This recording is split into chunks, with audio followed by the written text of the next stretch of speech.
Right then, pull up a chair, grab a pint or a cup of tea if you're feeling proper, because today's tale, oh, it's absolutely mental. We're diving headfirst into one of the most unhinged courtroom dramas in the entire history of the church, and I'm including everything from the Reformation to those dodgy televangelists. Welcome to the saga of Pope Stephen VI and the notorious Cadaver Synod, a tale so mad it makes Dead Man Walking feel like a bedtime story. Picture it. Rome, 897 AD. The Eternal City's a political pressure cooker. Nobles are backstabbing each other faster than a Game of Thrones season finale. And the church, its less holy sanctuary and more ecclesiastical cage match.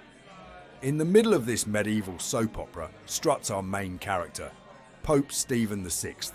Think of him as part politician, part spiritual leader, and part unhinged reality TV contestant. His claim to fame? Putting a corpse on trial. Yeah, you heard that right. He dug up his predecessor and made him answer for his crimes. Or rather had someone else answer because, you know, rigor mortis. So, pour yourself something stiff. You're gonna need it. Right, before Stephen went full necro-litigator, we've got to understand the mess he walked into.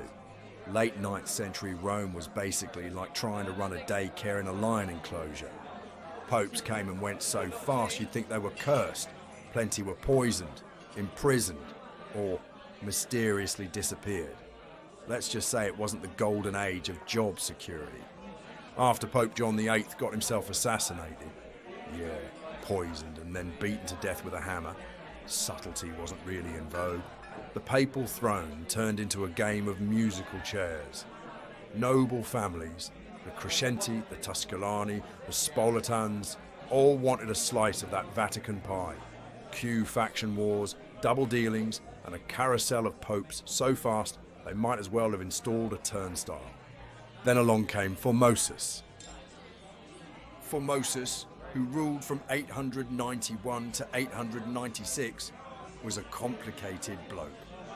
He tried to play chess with the political chaos and got on the wrong side of the Spoleto family.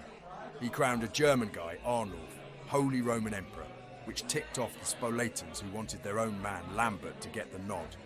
So when Formosus died, his enemies weren't content to just let him rot in peace. Enter Stephen VI. Stephen was basically Team Spoleto's golden boy. And what better way to prove loyalty than, oh, I don't know, putting the previous pope on trial for high crimes after he's already 6 feet under. Okay, so here's the showstopper. In January 897, Stephen had Formosus exhumed, like actually dug up the decaying corpse, dressed it in papal robes, propped it up on a throne, and convened a synod, a full church court, with bishops, clergy, and an audience. Imagine a puppet show directed by Satan and written by Shakespeare on a bender. He appointed a deacon to speak for the corpse, accusing Formosus of perjury, being unfit for office and, wait for it, wanting to be pope. Shocking stuff really in a man who literally became pope. The whole thing was a grotesque pantomime. The verdict, guilty. Formosus was stripped of his papal vestments, had 3 of his fingers, the ones used for blessings, chopped off and was dumped in a pauper's grave. Then, just to really emphasise the crazy, they fished him back out and chucked him in the Tiber River. By the way, get this. Formosus's corpse reportedly washed up and started performing miracles. Because of course it did. Now, you might think this sort of cadaver courtroom madness would go over well in a place like 9th century Rome, where insanity was basically the city's main export. Nope. Even by those standards, the Cadaver Synod was a PR disaster. The people of Rome were horrified. Clergy were outraged. Nobles started sharpening their knives. And Stephen, he went from pope to prisoner in about 5 minutes.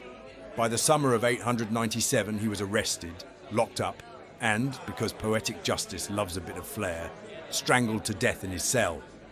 That's what we call karmic whiplash.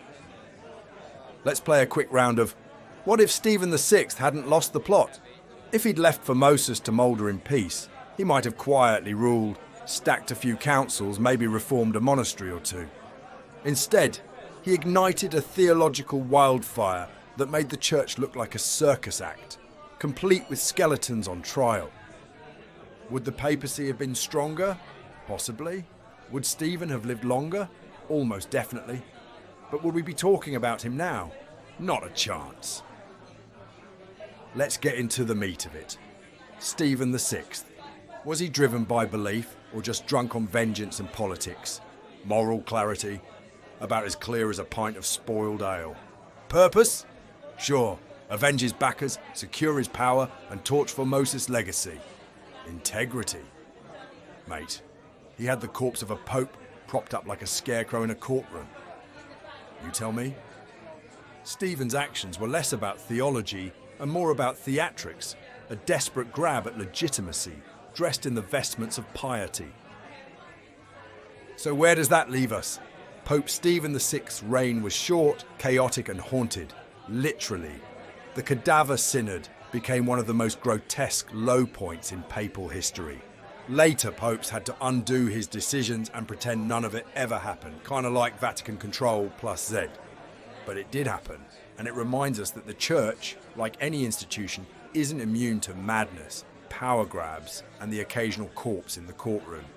And if you ever feel like your workplace is a bit dysfunctional, remember, at least your boss didn't put a dead guy on trial to score political points. So there you have it, Pope Stephen VI, a man so mad with power he cross-examined a corpse, a tale of ambition, horror, and one of the weirdest trials in all of history. Stay curious, stay sharp, and stay just sober enough to remember it all. This was just a swig of history. And if it wasn't in your textbook, it bloody well should have been.